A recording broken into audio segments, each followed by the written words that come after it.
ఈరోజే మార్గశిర మాస మొదటి శనివారం. లక్ష్మీనారాయణులకు ఎంతో ప్రీతికరమైన మాసం మార్గశిర మాసం. అందున మార్గశిర శనివారం శ్రీ వెంకటేశ్వరుడికి అత్యంత ప్రీతికరమైన రోజు. పైగా ఈ రోజుతోటే ధనుర్మాసం ప్రారంభమవుతుంది. మరి ఎంతో పవిత్రమైన విశేషమైన ఈరోజు ఈ కథలను విన్నా, చదివినా, చెప్పినా, వినిపించినా సకల శుభాలు కలుగుతాయి. జన్మల దోషాలు తొలగి కోటి జన్మల పుణ్యం వస్తుంది. మరి ఆ కథలేంటో ఇప్పుడు ఈ వీడియోలో తెలుసుకుందాం. సూర్యుడు ధనస్సు రాశిలో ప్రవేశించడంతో ధనుర్మాసం ప్రారంభమవుతుంది. మనిషిగా పుట్టి భగవంతుడిలో ఐక్యం అవ్వడం సాధ్యమా అన్న ప్రశ్నకు సమాధానం చెప్పింది గోదాదేవి. మానవ కాంతగా జన్మించి శ్రీరంగనాథుణ్ణి ప్రేమించి పూజించి ఆయనలో ఐక్యమైనది. అటువంటి దివ్య ధనుర్మాసం ఈరోజే ప్రారంభమైనది. 12 మంది ఆళ్వార్లలో శ్రీ ఆండాల్ గోదాదేవి కూడా ఒకరు. ఆమెను నాచియారని కూడా పిలుస్తారు. రంగనాథుణ్ణి స్తుతిస్తూ ఆండాల్ రచించిన 30 పాసురాలను కలిపి తిరుప్పావై అంటారు. ఆళ్వార్ దివ్య ప్రబంధంలో తిరుప్పావై ఒక భాగం. శ్రీ మహావిష్ణువు ఆజ్ఞ మేరకు సాక్షాత్తు శ్రీ మహాలక్ష్మి భూలోకంలో గోదాదేవిగా అవతరించింది. శ్రీ విల్లిపుత్తూరులో విష్ణుచిత్తుడు అని గొప్ప భక్తుడు ఉండేవాడు. ఈ ఊరిలోనే శ్రీకృష్ణుడు మర్యాకు మీద తేలియాడుతూ వటపత్ర సాయి లోకాన్ని రక్షించాడని ఒక నమ్మకం. అందుకే ఇక్కడి ఆలయంలోని ప్రధాన దైవం ఆ చిన్ని కృష్ణుడే. నిత్యము కూడా ఆ కృష్ణుడికి పూలమాళ్ళు అర్పిస్తూ తన జీవితాన్ని ధన్యం చేసుకునేవాడు విష్ణుచిత్తుడు. విష్ణుచిత్తుడి అసలు పేరు భట్టనాథుడు. నిరంతరం ఆయన చిత్తం విష్ణుమూర్తి మీదే ఉండేది కాబట్టి విష్ణుచిత్తుడు అని ఆయన్ని పిలిచేవారు. విష్ణుచిత్తుడు సాక్షాత్తు శ్రీ మహావిష్ణువును దర్శించి ఆయనకు మంగళాసనాలు అర్పించినట్లు ఒక కథ ప్రచారంలో ఉంది. అందుకే ఆయనను విష్ణు భక్తులైన ఆళ్వారులలో ఒకరిగా ఎంచి ఆయనకు పెరియాళ్వారు అన్న గౌరవాన్ని అందించారు. పెరియాళ్వారు ఒకరోజు తులసి మొక్కల కోసం పాదులు తీస్తూ ఉండగా ఒక చిన్నారి కనిపించింది. ఆమెను సాక్షాత్తు ఆ భగవంతుడి ప్రసాదంగా భావించి పెంచుకున్నాడు విష్ణుచిత్తుడు. తండ్రి పెంపకంలో ఆమె అత్యంతమైన కృష్ణ భక్తితో పెరిగింది. విష్ణుచిత్తుల వారు ప్రతిరోజు తులసిమాలను తయారు చేసి ఒక బుట్టలో ఉంచి తిరిగి తన కార్యక్రమాలు పూర్తి చేసుకుని ఆ మాలను దేవాలయానికి తీసుకువెళ్లి వటపత్ర సాయికి సమర్పించేవాడు. తండ్రిగారికి తెలియకుండా ఆమె రోజు ఆ మాలను ధరించి తాను భగవంతుణ్ణి వివాహం చేసుకోవడానికి సరిపోవునా అని అద్దంలో చూసుకుని మురిసిపోయేది. కొద్ది రోజులకు తండ్రి గారికి ఆ మాలలో ఒక వెంట్రుక కనిపించగా గోద ఆ మాలను ధరించిందని గమనించి ఆమెను కోపగించుకుని తనచే ఇన్ని రోజులు తప్పు జరిగిందని భావించి ఆ మాలను భగవంతుడికి సమర్పించలేదు. ఆశ్చర్యంగా ఆ రోజు విష్ణుచిత్తుల వారి స్వప్నంలో స్వామి కనిపించి ఈరోజు తులసిమాలని ఎందుకు సమర్పించలేదు అని అడుగుతారు. దీంతో విష్ణుచిత్తుల వారు తనకు తెలియకుండా అపచారం జరిగిపోయిందని బాధపడతాడు. అప్పుడు స్వామి ఇలా తెలుపుతాడు, విష్ణుచిత్త శ్రద్ధగా విను. గోదాదేవి సాక్షాత్తు ఆ భూదేవి అవతారమే.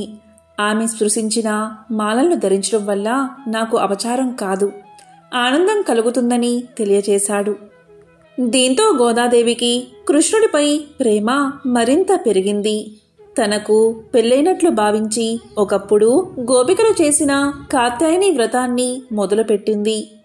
అలా తాను వ్రతాన్ని ప్రారంభించడమే కాదు, తన చెలికత్తల్ని కూడా తనతో కలిసి వచ్చేందుకు సిద్ధం చేసింది.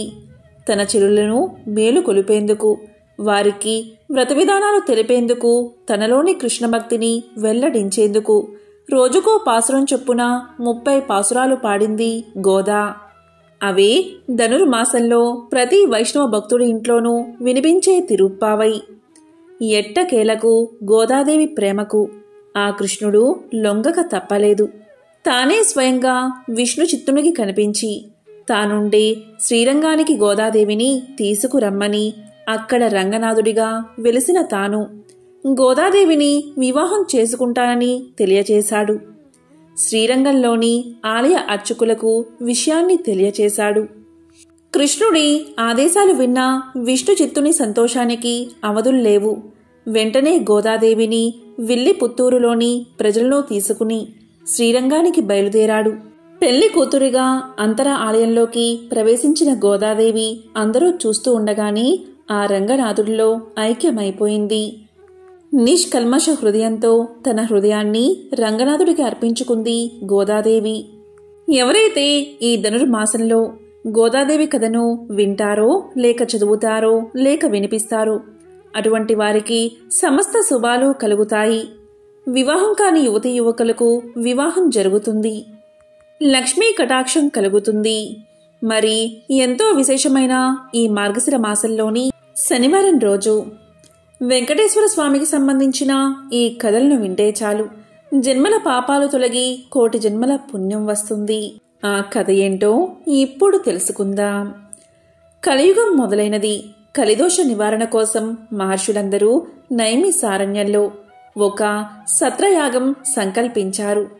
అయితే ఆ యజ్ఞ ఫలాన్ని ఎవరికి దారపోస్తే ప్రయోజనం కలుగుతుందని చర్చించారు. వారిలో భృగు మహర్షి యజ్ఞ ఫలానికి త్రిమూర్తులైన బ్రహ్మ విష్ణు శంకరులలో ఎవరు తగినవారో నేను పరీక్షించి వస్తా అన్నాడు. ఆయన మహా తపస్సాలి. మునులంతా అందుకు ఆమోదించారు. భృగు మహర్షి ముందుగా సత్యలోకానికి చేరుకున్నాడు.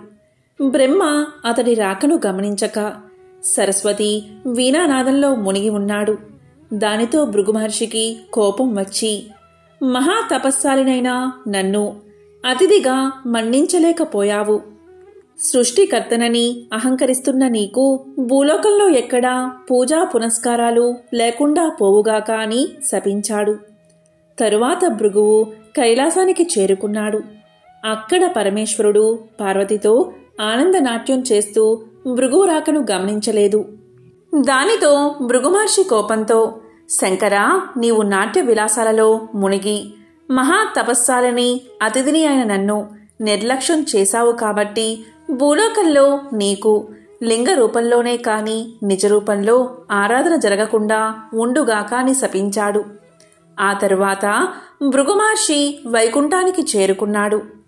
ఆ సమయంలో మాధవుడు పాన్పు మీద పడుకుని తనకు పాదసేవ చేస్తున్న లక్ష్మీదేవితో సరస సలాపాలు ఆడుతున్నాడు. మునిరాకను విష్ణువు గమనించలేదు. అప్పుడు భృగువు వెళ్ళి, అతిథిగా వచ్చిన నన్ను అవమానిస్తావా అంటూ విష్ణుమూర్తి గుండెల మీద ఒక్క తన్ను తన్నాడు. ఒక్కసారిగా లోకాలన్నీ కంపించాయి. అయినా శ్రీ మహావిష్ణువు రవ్వంత కూడా ఆగ్రహించక పరమ శాంత స్వభావంతో లేచి మునికి నమస్కారం చేసి ఇలా పలికాడు, మునీంద్ర, మీ రాకచేత వైకుంఠం పావనమైనది. మీ రాకను గమనించని నా అవినయాన్ని మన్నించండి అంటూ భృగు మహర్షికి పాదాలు ఒత్తాడు. భృగు మహర్షికి గర్వభంగమైనది. దీంతో భృగువు విష్ణుమూర్తికి నమస్కారం చేసి, ఓ దేవదేవా, మీ వంటి సత్వగుణ సంపన్నులు 14 లోకాల్లోనూ ఎవరూ లేరు. నా అహంకారాన్ని మన్నించండి. మీరే లోక సంరక్షణకు తగినవారు. కాబట్టి భూలోకంలో కలి ప్రభావాన్ని నశింపచేసి ధర్మ సంరక్షణ చేసి ప్రజల కష్టాలను తీర్చడానికి తప్పకుండా అవతరించాలి అని ప్రార్థించి తిరిగి భూలోకానికి వచ్చి ముళ్లతో ఇలా చెప్పాడు భృగు మహర్షి. ఓ మునులారా, శ్రద్ధగా వినండి. త్రిమూర్తులలో పరమ శాంతమూర్తి శ్రీమన్నారాయణుడే. అతడే యజ్ఞఫలానికి అర్హుడు అని తేల్చి చెప్పాడు.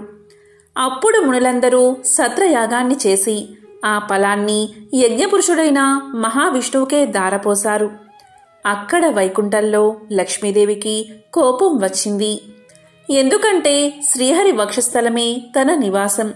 ఆ నివాసాన్ని ఒక ముని కాలితో తన్నాడు. అందుకు శ్రీహరి కోపగించక ఆయనకు సకల మర్యాదలు చేశాడు. భర్తయే తన్ని గౌరవించలేదు అని అలిగి భూలోకానికి ప్రయాణమైనది మహాలక్ష్మీదేవి. దీంతో లక్ష్మి లేని ఇల్లు కళావిహీనమైనది. ఆమెను వెతికి తెచ్చుకోవడానికి భూలోకానికి పయనమయ్యాడు విష్ణువు. ఇంతలో భూదేవి వచ్చి ఇలా పలికింది, దేవా, కలియుగంలో పాపం పెరిగిపోయింది. పాప భారాన్ని నేను మొయ్యలేకపోతున్నాను. నువ్వు భూలోకంలో అవతరించి నన్ను కాపాడు అని కోరుకుంది. వెంటనే శ్రీ మహావిష్ణువు శ్రీనివాసుడు అనే పేరుతో భూలోకానికి దిగివచ్చి లక్ష్మి కోసం వెతకడం ప్రారంభించాడు. శేషాద్రి కొండలలో ఒక పుట్టను నివాసంగా చేసుకున్నాడు. శేషాద్రి పర్వత ప్రాంతాలను పరిపాలిస్తున్న మహారాజు ఆకాశరాజు. అతడు సంతానం లేక పుత్రకామేష్టి చెయ్యబోతూ భూమిని దున్నుతూ ఉండగా నాగలకి ఒక బంగారు పెట్టె తగిలింది. తెరిచి చూడగా మహాలక్ష్మి కలతో ఒక బాలిక కనిపించింది. దీంతో ఆకాశరాజు సంతోషపడి ఆ పిల్లకు పద్మావతి అనే పేరు పెట్టుకుని అల్లారు ముద్దుగా పెంచాడు. యుక్త వయసుకు వచ్చిన పద్మావతి ఒకసారి శ్రీనివాసుణ్ణి చూసి మోహించింది. తల్లిదండ్రులకు ఆ విషయాన్ని చెప్పింది. ఆకాశరాజు వచ్చి చూసి శ్రీనివాసుడి తేజో విశేషాలకు ఆశ్చర్యపడి అతడే శ్రీ మహావిష్ణువు అని భావించి పద్మావతిని ఇచ్చి వివాహం చేశాడు. ఆకాశరాజు తరువాత అతని తమ్ముడు తొండమానుడు రాజయ్యాడు. శ్రీనివాసుడు వెంకటేశ్వరుడు నామంతో తిరుమల శిఖరాల మీద కలియుగాంతం వరకు నివసించాలని నిశ్చయించుకుని సాలగ్రామ శిలారూపుడై పద్మావతి భూదేవులతో నివసించసాగాడు. తొండమానుడు శ్రీ వెంకటేశ్వరుడికి ఆలయాన్ని నిర్మించాడు. తనను సేవించే భక్తులకు కల్పవృక్షం లాంటివాడై శ్రీనివాసుడు ఇప్పటికీ భక్తులను సంరక్షిస్తూ అక్కడే నిలిచి ఉన్నాడు. సౌనకాది మహాముళ్లంతా సూతుడు చెప్పింది విని ఇలా పలికారు: ఓ సూత మహర్షి, వెంకటాచలంపై శ్రీనివాసుడు వెలిసాక శ్రీనివాసుడి అనుగ్రహం పొందిన భక్తులు ఎవరైనా ఉన్నారా? ఉంటే వారి కథను మాకు వినిపించు అని ప్రార్థించారు. అప్పుడు సూతుడు ఇలా చెప్పడం మొదలుపెట్టాడు: ఓ సౌనకాది మహాముళ్లారా, నేను చెప్పే కథను శ్రద్ధగా వినండి. తిరుపతి మహాక్షేత్రానికి సమీపంలో ఒక పల్లెలో భీముడు అని ఒక కుమ్మరివాడు ఉండేవాడు. అతను పేదవాడు. కుండలను తయారు చేసి వాటిని అమ్ముకుని జీవనం సాగించేవాడు. అతనికి శ్రీనివాసుడిపై భక్తి ఎక్కువ. చిరకాలం దేవుణ్ణి పూజించాలి అని ఉన్న కుటుంబ పరిస్థితిని బట్టి అతనికి అలాంటి అవకాశం ఉండేది కాదు. అందువల్ల తాను కుండలను తయారు చేసే ప్రదేశంలో శ్రీ వెంకటేశ్వర స్వామివారి ప్రతిమను ఉంచుకున్నాడు.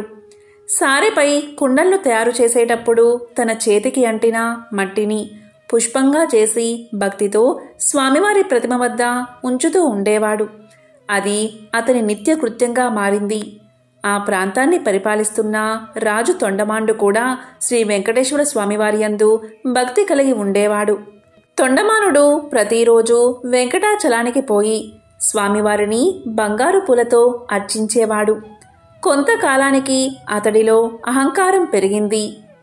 అతను పూజ చేయడానికి ఉద్యుక్తుడు అవుతూ ఉండగా తాను నిన్న పూజించిన బంగారు పూల స్థానంలో మట్టి పూలు స్వామివారి దగ్గర కనిపించాయి.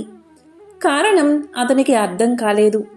అర్చకులు తానుంచిన బంగారు పూలను అపహరించి మట్టి పూలు ఉంచుతున్నారని అనుమానించాడు.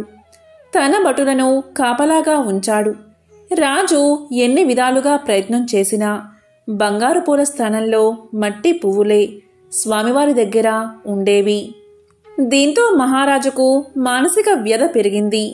చింతాపీడితుడైన అతనికి శ్రీ వెంకటేశ్వర స్వామి కల్లో కనిపించి ఇలా తెలియచేశాడు: రాజా, సమీప గ్రామంలో భీముడు అనే కుమ్మరి ఉన్నాడు. అతడు కుండలు చేస్తూ నా స్మరణాన్ని ధ్యానాన్ని విడువక పనులు చేసుకుంటూ ఉంటాడు. అతని భక్తి ప్రభావమున అతడుంచిన మట్టి పువ్వులు ఇక్కడికి నా సన్నిధానానికి చేరుతున్నాయి. నీ ఉంచిన బంగారు పువ్వులు అతడుంచిన పూలమందు నిలవలేక అదృశ్యమైపోతున్నాయి. భక్తిలో అతడు నీకంటే ఉత్తముడు, విచారించుకు అని ఊరడించాడు. తనను మించిన భక్తుడు మరొకడున్నాడని స్వామివారు చెప్పిన మాటలు పరిశీలించడానికై వెంకటాచలానికి సమీపంలో ఉన్న పల్లెలో భటులతో కలిసి తిరగసాగాడు రాజు. ఒక పల్లెలో సారెపై కుండ నుంచి తిప్పుతూ చేతికి అంటిన మట్టిని పుష్పంగా చేసి సమీపంలో ఉన్న శ్రీ వెంకటేశ్వర స్వామివారి ప్రతిమకు సమర్పిస్తున్న భీముణ్ణి చూసి ఆశ్చర్యపడ్డాడు రాజు. దీంతో రాజు భీముణ్ణి సమీపించి, ఓయి, నీవు స్వామిని మట్టి పూలతో ఎందుకు పూజిస్తున్నావు? నీకు పూజకు పుష్పాలు దొరకడం లేదా అని అడిగాడు. అప్పుడు భీముడు రాజుకు నమస్కారం చేసి, మహారాజా, మీ వంటివారు రావడం వల్ల నా ఇల్లు పావనమైనది. నేను చదువురాని మూర్ఖుడిని. స్వామివారిని ఎలా పూజించాలో నాకు తెలియదు. నేను దరిద్రుణ్ణి. కుండలను చేయనిదే నా కుటుంబం గడవదు. కాబట్టి నేను ఉదయం నుంచి సాయంకాలం వరకు కుండలను చేయక తప్పదు. అందువల్ల చేతికి అంటిన మట్టిని పుష్పంగా చేసి ఇలా స్వామివారికి సమర్పించుకుంటున్నాను అని వివరించాడు. దీంతో కుమ్మరివాడి మాటలు విన్న రాజు మిక్కిలి ఆశ్చర్యపడ్డాడు. కుమ్మరివాడి భక్తికి మెచ్చి అతనికి నమస్కారం చేసి తన రాజ్యానికి వెళ్ళిపోయాడు. ఆ తరువాత కొంతకాలానికి భీముడు సశరీరంగా వైకుంఠానికి చేరుకున్నాడు. శ్రీ వెంకటేశ్వర స్వామి భీముడి భక్తికి మెచ్చి, ఇక నుండి నా ఉదయం ప్రసాదం మట్టి పాత్రలోనే నివేదించాలని తొండమాను మహారాజుకు కల్లో కనిపించి చెప్పాడు. ఈనాటికి స్వామివారి సన్నిధిలో ఈ ఆచారాన్ని పాటిస్తూ ఓడు అనే ప్రసాదాన్ని మట్టి కుండలతోనే నివేదన చేసి ఆరాధిస్తూ ఉన్నారు. ఇక తొండమానుడు శ్రద్ధాభక్తులతో శ్రీ వెంకటేశ్వర స్వామిని అర్చిస్తూ నిత్యోత్సవాలు, రథోత్సవాలు, సమారాధనలు మున్నగు వాటిని జరిపిస్తూ మరుజన్మలో విష్ణు లోకానికి చేరుకున్నాడు. ఒకసారి శనేశ్వరుడికి మానవులు ఎవరూ తన్ని భక్తితో సేవించడం లేదని, భయంతో మాత్రమే పూజిస్తున్నారనే విచారం కలిగింది. అప్పుడు శనేశ్వరుడు శ్రీ వెంకటేశ్వరుడికి తపస్సు చేయగా ఆయన సాక్షాత్కరించారు. అప్పుడు శనేశ్వరుడు ఇలా పలికాడు, స్వామి, నా పేరు వింటేనే ప్రజలు భయపడిపోతున్నారు. ఆ భయం పోవడానికి ఇక నుంచి నాకు ప్రీతైన శనివారం నాడు నన్ను ధ్యానించి ఆరాధించి ఆ పైన నిన్ను పూజించిన వారికి సర్వదేవతల్లో పూజించిన ఫలం ఆ ఒక్క రోజులోనే రావాలి అని కోరాడు. అందుకు స్వామివారు చిరునవ్వు నవ్వి, నీ కోరిక సమంజసంగానే ఉంది. అసలు నీకు నాకు భేదమేముంది? 6 వారాలు దాటాక 7వ వారము అంటే ఇష్టపడతావు. నేను 6 కొండలు దాటాక 7వ కొండ మీద ఉంటాను. నువ్వు నీలవర్ణుడివి, నేను ఆ నీలవర్ణుడిని. నువ్వు సప్తమ గ్రహానివి, నేను సప్తగిరీషుడిని. సామాన్య మానవులకు ఈ విశేష విషయాలు తెలియక నువ్వంటే భయపడుతున్నారు. నిన్ను నన్ను వేరుగా చూస్తున్నారు. నువ్వు కోరిన వరాన్ని అనుగ్రహిస్తున్నాను. ఏ భక్తులు 7 శనివారాల పాటు నిన్ను ముందు పూజించి ఆ తరువాత నన్ను పూజిస్తూ సప్త శనివార మహావ్రతంగా ఆచరిస్తారు, వారు సమస్త శనిదోషాల నుంచి విముక్తులై సౌఖ్యాన్ని పొందుతారు. ఆయురారోగ్యాది సకల శ్రేయస్సులను పొందుతారు. ఇందులో సందేహం ఏదీ లేదు అంటూ వరాన్ని ప్రసాదించాడు శ్రీనివాసుడు. శౌనకాది మహామునులంతా సూదుడు చెప్పింది విని చాలా ఆనందించి ఈ సప్త శనివార వ్రతాన్ని ఆచరించి శ్రీనివాసుడి అనుగ్రహం పొందిన వారింకెవరైనా ఉన్నారా? ఆ కథలను వినిపించండి అని కోరారు. అప్పుడు సూతుడు ఇలా చెప్పడం ప్రారంభించాడు. పూర్వకాలం కాంచీపురంలో దేవదత్తుడు అనే బ్రాహ్మణుడు ఉండేవాడు. అతను వేదాంగ పారంగతుడు. అతని భార్య మాలిని. వారిద్దరూ అతిథుల్ని ఆరాధిస్తూ గృహస్థ ధర్మాలను పాటిస్తూ ఉండేవారు. వారికి శ్రీ వెంకటేశ్వర స్వామి ఇలవేలుపు. ఒకనాడు వారింటికి కాశీయాత్ర చేసి వచ్చిన ఒక బ్రాహ్మణోత్తముడు వచ్చాడు. ఆ దేవదత్త దంపతులు ఆయన్ని సాక్షాత్తు వెంకటేశ్వర స్వామిగా భావించి అతిథి మర్యాదలు చేశారు. భోజనం తర్వాత ఆ బ్రాహ్మణుడు వారి జాతకాలు పరిశీలించి ఇలా పలికాడు. జాతకం ప్రకారంగా దేవదత్తుడికి శనిదోషం వల్ల అపమృత్యువు కలిగే సూచనలు కనబడుతున్నాయి. ఆ అపమృత్యు దోష పరిహారం కోసం సప్త శనివార వ్రతం చేసి అటు శనేశ్వరుణ్ణి ఇటు శ్రీ వెంకటేశ్వర స్వామిని భక్తిగా ఆరాధించవలసిందని చెప్పాడు బ్రాహ్మణుడు. ఇంకా ఇలా పలికాడు. అమ్మా, నీవు శ్రద్ధ వహించి నీ భర్తను కూడా సప్త శనివార వ్రతం చేయడానికి ప్రోత్సహించి నీ సౌభాగ్యాన్ని నిలుపుకోవాలి సుమా అని హెచ్చరించాడు. సప్త శనివార వ్రత విధానాన్ని బోధించాడు. దాంతో దేవదత్తుడు ఆ శనివారం బ్రాహ్మీ ముహూర్తంలోనే లేచి స్నాన ధ్యానాదులు నిర్వర్తించి ఇంటిలో ఈశాన్య భాగంలో పూజాపీఠం పెట్టి మండపం వేసి వెంకటేశ్వర స్వామి యొక్క చిత్రపటం పెట్టి నైవేద్యానికి కొబ్బరికాయలు, అరటిపళ్ళు, నల్ల ద్రాక్షపళ్ళు, 7 చిమ్మిలి ఉండలు సిద్ధం చేసుకుని ఉదయం పూజ చేసి ఒక బ్రాహ్మణుణ్ణి పిలిచి ఆయనకు భోజనం పెట్టి ఆ పైన వారు భోజనం చేసి మొదటి రోజు వ్రతం యథావిధిగా నిర్వర్తించారు. ఆ విధంగా వరుసగా వారు 7 శనివారాల పాటు వ్రతాన్ని భక్తి శ్రద్ధలతో కొనసాగించారు. 7వ శనివారం వ్రత పరిసమాప్తి చేసి భోజనం చేసి కొంతసేపు శ్రీ వెంకటేశ్వర స్వామి యొక్క మహిమలు స్మరించుకుంటూ నిద్రించారు. ఆ దంపతుల భక్తి శ్రద్ధలకు పూజా విశేషాలకు ప్రసన్నుడై శ్రీ వెంకటేశ్వర స్వామి మాలినీదేవికి స్వప్నంలో సాక్షాత్కరించి, ఓ పరమసాధ్వి, మీ దంపతులిద్దరూ శ్రద్ధా భక్తులతో చేసిన 7 శనివార వ్రతానికి నాకు చాలా సంతోషం కలిగింది. ఆ వ్రత ప్రభావం వల్ల నీ భర్తకు శనైశ్చర దోషం, అపమృత్యు భయం కూడా తొలగిపోయాయి. అతనికి రాబోయే జన్మలోని ఆయుర్దాయాన్ని ఈ జన్మలోకి తీసుకువచ్చి ఇతన్ని పూర్ణ ఆయుర్దాయం కలవాన్ని చేశాను. మీరిద్దరూ సుఖశాంతులతో ఆనందంగా 100 ఏళ్లు జీవించి ధర్మార్థ కామ మోక్షాలు అనే 4 పురుషార్థాలు సాధించుకుంటూ మీ మానవ జన్మను సార్థకం చేసుకోండి అని దీవించి అదృశ్యమయ్యాడు. వెంటనే ఆమె లేచి భర్తను లేపి తన స్వప్న వృత్తాంతాన్ని వినిపించింది. ఆయన కూడా సంతోషించి భార్యను అభినందించాడు.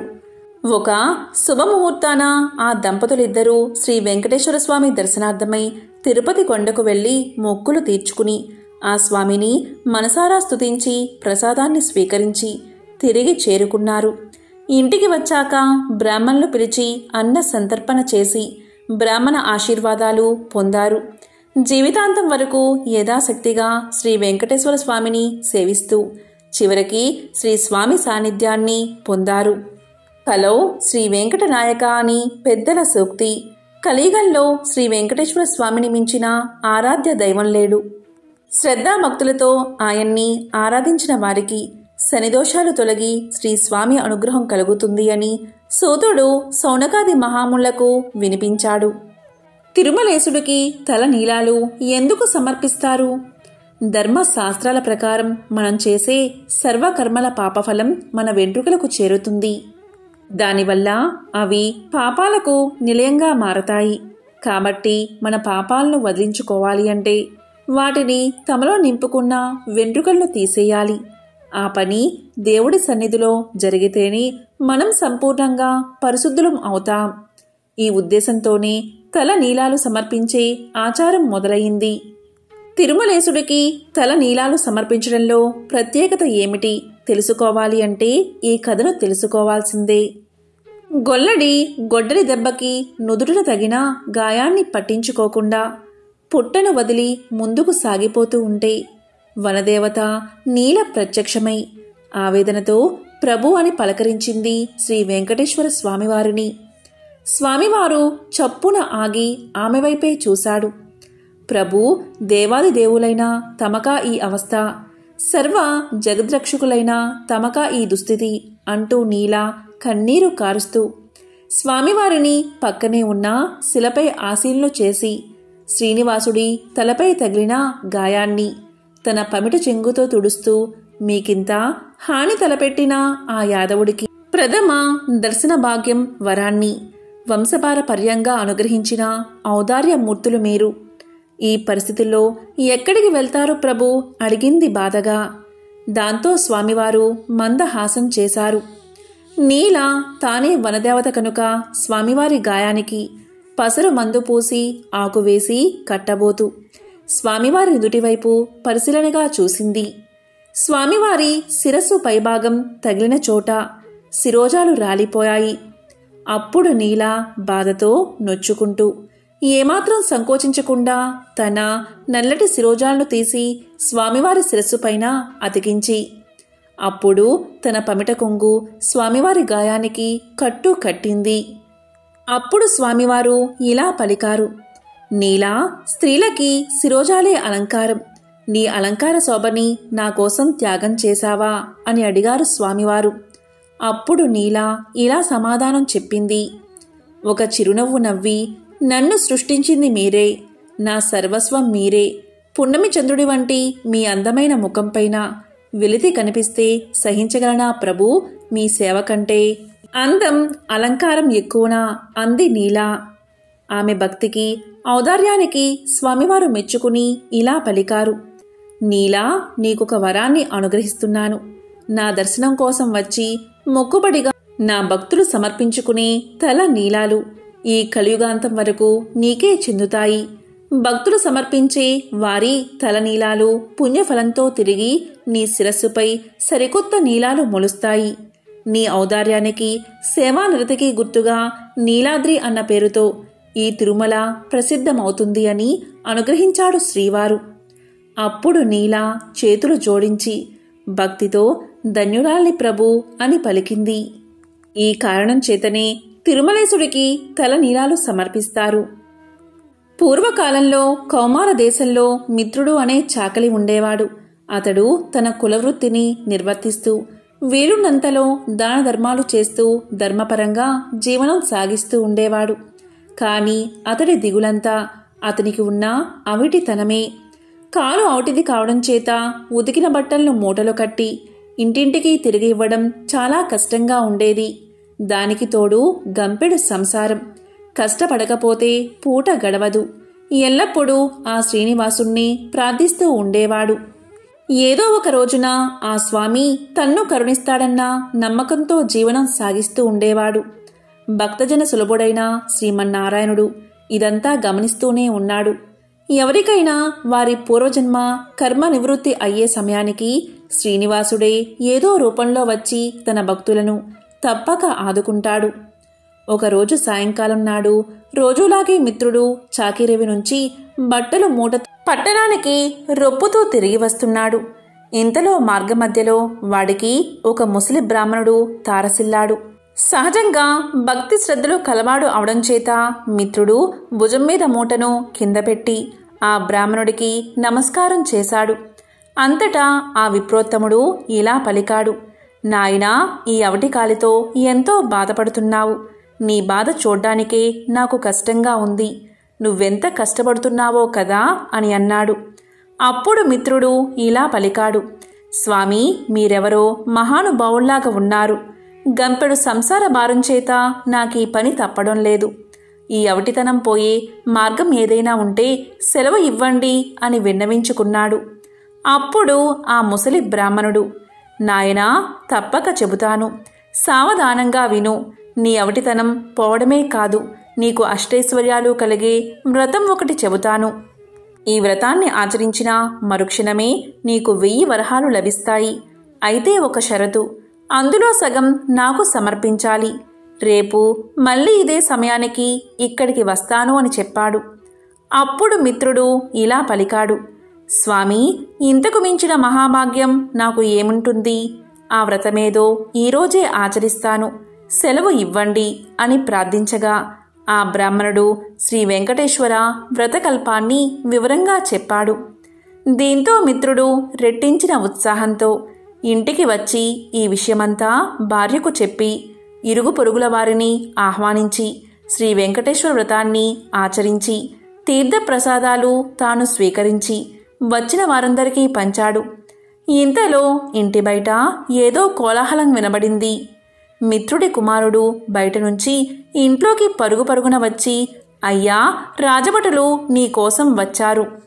రాజుగారు నీకు కట్న కానుకలు పంపించారట అని పలికాడు. ఇంతలో రాజభటులు వచ్చి మిత్రుణ్ణి రాజుగారి ఆస్థానంలో చాకలిగా నియమించారని 1000 వరహాలు బహుమానంగా పంపారని చెప్పి మిత్రుడి చేతిలో 1000 వరహాల మూట పెట్టారు. ఒక వారం లోపల వచ్చి రాజుగారి కొలువులో చేరవలసిందని చెప్పారు. దీంతో మిత్రుడి ఆనందానికి అవధుల్లేవు.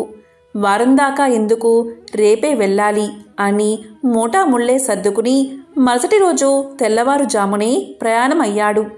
ఈ ఆనందంలో ఆ ముసలి బ్రాహ్మణుడి సంగతే మర్చిపోయాడు. దారి మధ్యలో గుర్తుకు రాగా 1 నెల తర్వాత కలవవచ్చులే అనుకున్నాడు. వెళ్ళి రాజు ఆస్థానంలో చేరాడు. రోజులు నెలలు గడుస్తున్నాయి. ఆ బ్రాహ్మణుడికిచ్చిన మాట పూర్తిగా మర్చిపోయాడు.